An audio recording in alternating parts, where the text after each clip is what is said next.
traiter du sujet des relations amoureuses. J'ai eu plusieurs retours en message privé qui me demandaient de faire des vidéos sur les relations sociales en général, que ce soit amoureuse, notamment une personne qui me parlait de son blocage affectif. Donc si cela vous intéresse, je peux en effet faire une vidéo sur ces différents sujets. N'hésitez pas à me le dire en barre d'informations ou en commentaire. Aujourd'hui, je revenais pour une vidéo qui est complètement différente pour répondre aux principales questions qu'on me pose à tous les nouveaux véganes. Il y a souvent cette interrogation qui est le « oui, mais ». Lorsque je suis devenue végane, j'ai été surprise par le nombre de questions des gens autour de moi. C'est vrai que du jour au lendemain, je devais être la spécialiste de l'élevage, les questions environnementales, la nutrition et même de philosophie, quand j'ai fait le choix de devenir végane. Il y a parfois un peu d'agressivité et de résistance derrière toutes ces interrogations, derrière ce oui mais. J'avais souvent le sentiment de vouloir me mettre en porte-à-faux. Nous ne sommes pas obligés, quand on devient végane, d'entrer dans n'importe quel débat. Ce n'est pas une obligation. C'est tout d'abord un choix personnel pour différentes raisons, mais pour notre santé, pour l'environnement et pour l'éthique. Mais ça reste un choix, une décision personnelle. On n'est pas là à la base pour faire l'éducation des gens. Sauf si évidemment on décide de rentrer un peu plus dans le militantisme. On n'est pas obligé donc d'entrer dans un débat. Mais aussi, il n'y a pas que de l'agressivité. On peut aussi y voir de la curiosité pour des questions encore trop peu discutées. On n'a pas, parce qu'on est végane, à connaître toutes les réponses à toutes les questions. On n'a pas non plus à devenir une encyclopédie vivante parce qu'on décide de changer ses habitudes de vie. J'ai toutefois remarqué que quelques questions revenaient assez fréquemment. C'est pourquoi j'ai rassemblé ici aujourd'hui ces questions qui pourront peut-être vous permettre de gagner quelques temps de recherche. Il y a cette question qui est plutôt évidente pour la viande, les gens en général comprennent, mais quand je dis que je ne mange pas des œufs, c'est souvent une question, une interrogation, pourquoi les œufs tu ne les manges pas? C'est tout simplement parce que les élevages des poules pondeuses sont pires que celles des poulets de chair. Les poules pondeuses sont le plus souvent entassées dans des espaces si petits qu'elles peuvent difficilement se déplacer. Après 1 an ou 2, lorsque leur productivité diminue, elles sont envoyées à l'abattoir. Il faut aussi savoir que pour chaque poule, il y a probablement un poussin mâle qui a été broyé vivant en amont, ne disposant pas du profil génétique pour devenir des poulets de chair. Ces oiseaux sont considérés comme inutiles pour l'industrie, donc on sélectionne la femelle et on broie le poussin mâle. Ils sont donc disposés comme de simples déchets. Même les poules heureuses, entre guillemets évidemment, élevées par des familles en campagne et ont des petits frères broyés et finissent elles aussi habituellement par être tuées. Pourquoi éviter de boire du lait? Donc entre les œufs et le lait, c'est souvent les deux questions qu'on ne comprend pas. Les gens comprennent qu'on soit végétarien, mais ne comprennent pas pourquoi on devient végane. Et le lait ainsi que les œufs sont une question très fréquemment posée. Pourquoi boire du lait? Les vaches donnent naturellement du lait. Comme tous les mammifères, une vache doit donner naissance à un veau pour donner du lait. Les veaux sont séparés de leur mère dès la naissance pour donner leur lait à la treilleuse.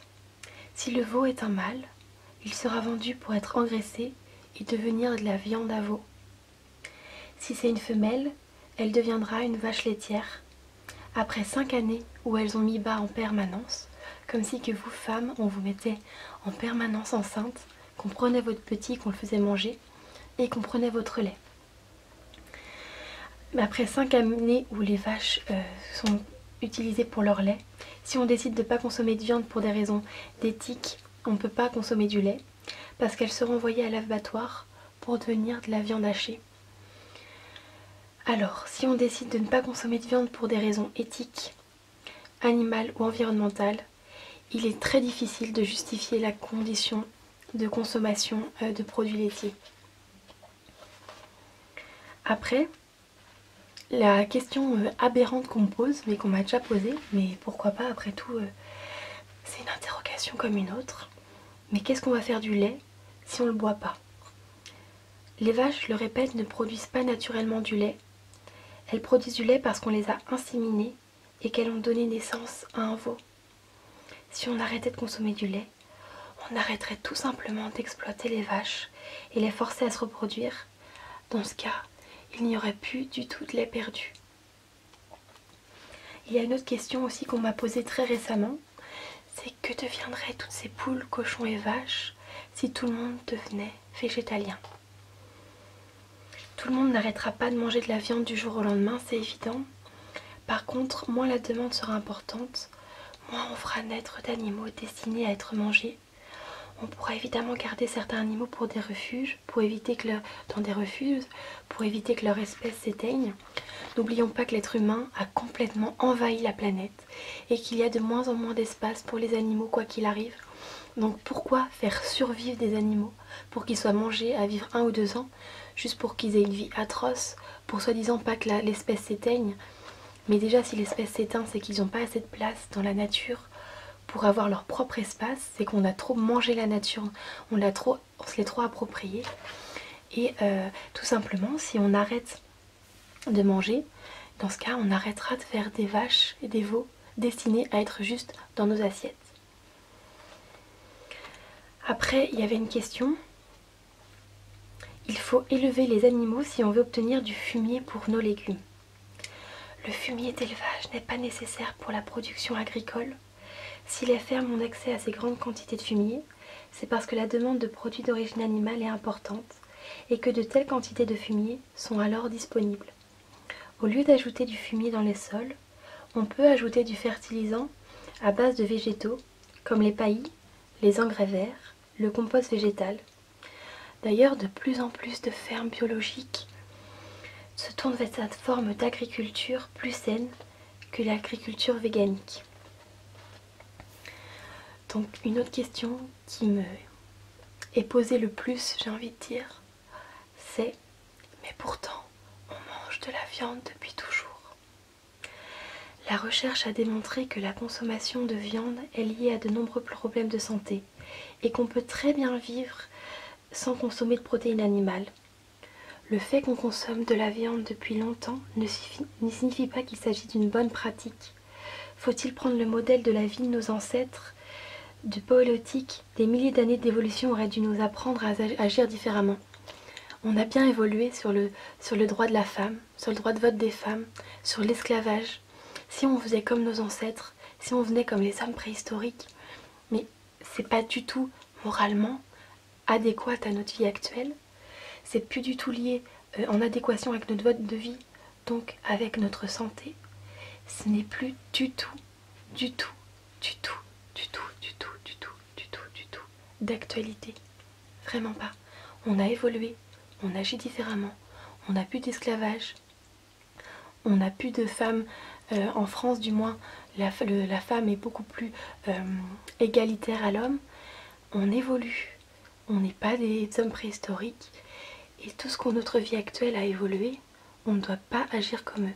On ne va pas chasser le mammouth, on a nos supermarchés. Donc il faut apprendre à agir différemment avec notre mode de vie actuel, nos aliments actuels, notre santé actuelle, nos dispositions actuelles et réfléchir intelligemment. En France, nous avons la chance de ne plus être en mode survie.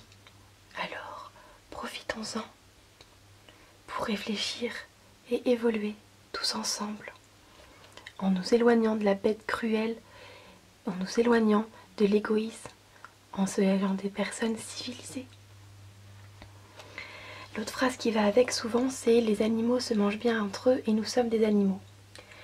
Les animaux qui mangent d'autres animaux le font, comme je l'ai dit, pour survivre. Ils n'ont pas le privilège de pouvoir réfléchir aux conséquences de leurs actions, comme nous on a ce privilège. Devrions-nous vraiment fonder notre moralité sur la loi de la jungle? Donc c'est vraiment des questions que j'aimerais que vous vous invitiez à vous poser. Je voudrais finir avec 2 questions. En fait, je vais peut-être m'arrêter là pour aujourd'hui et je vais vous lire les différentes questions auxquelles je vais répondre dans la prochaine vidéo. Je les ai notées ici. Il y a des problèmes bien plus graves. Le monde entier ne pourra jamais être entièrement vegan, mais les plantes aussi ont des émotions. Mais pourtant moi, ça va, j'achète ma viande bio.